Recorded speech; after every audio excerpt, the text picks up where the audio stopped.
ওই দিকে বাজারে ব্যাগ উল্টিয়ে রয়েছে, পুরো আজকে বাজার তুলে নিয়ে এসছে। কি না নিয়ে এসছে, খালি ঝিঙে আর চিচিঙ্গেটা নিয়ে আসেনি।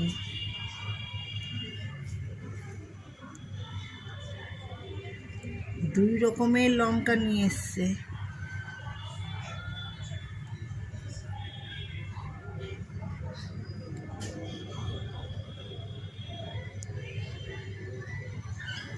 এটা হচ্ছে পুদিনা পাতা, এটা হচ্ছে থাকুনি পাতা, এটা হচ্ছে বাসক পাতা, আর এনেছে এই যে বল্টু লঙ্কা, মনে হয় না বল্টু না, মোটা লঙ্কা, তারপরে পটল, পেঁপে, করলা, সজনা ডাঁটা, এই যে সজনা ডাঁটা, এখানে আছে কুমড়ো,